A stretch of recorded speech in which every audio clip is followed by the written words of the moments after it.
Hello, Obophiles! Today we're talking about Ferling 16, which is the fast etude in B minor. But we're going to use this etude to talk about different articulation patterns when you're practicing scales to get the tongue and finger coordination to line up. This etude is all about the slur-to pattern with a repeated note.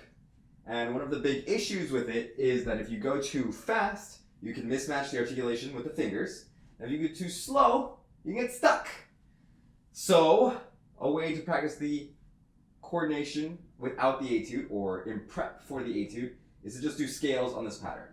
Now, we've all done articulation patterns with scales before. You might have done, 15 variations on 4-note groupings.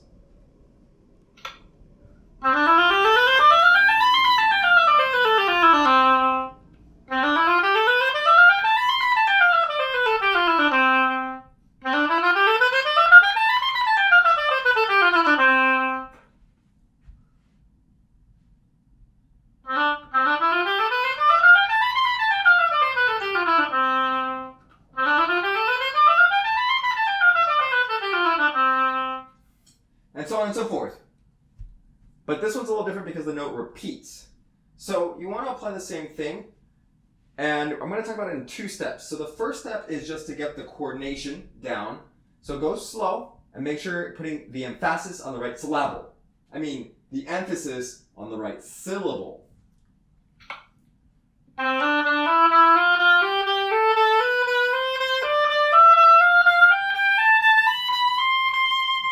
Now, if you came up using the Geckler book, like a lot of my students do, you know that you need to put the emphasis on the first note if the notes are grouped in slurs of 2.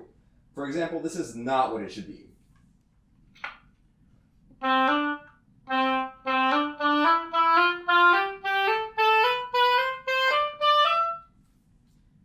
I hope you can hear the difference.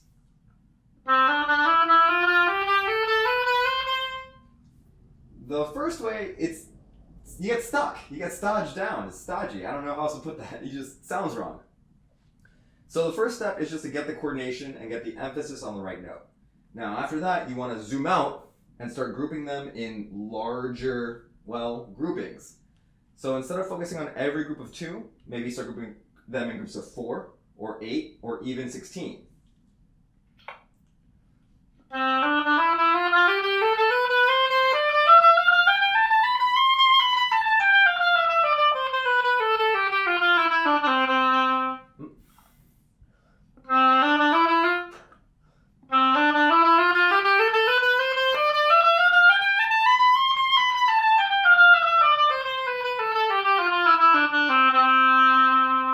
And this way you can kind of create a little bit more phrasing within the scale. Now, once you have that coordinated, you might want to try the same thing on arpeggios.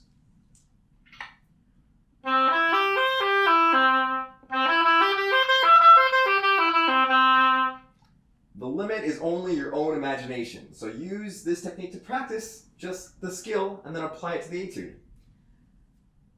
The other thing that's hard about this etude is just getting between the registers. So for example, in the, I guess it's the 3rd phrase, you have a section where you're jumping from high E all the way to low D. It's important that you have mastery over the read-alone exercises, which I have a video about that in the description below. And just make sure that you're really able to control the position of the top lip on the reed, and that will dictate how much reed you have in your mouth, essentially.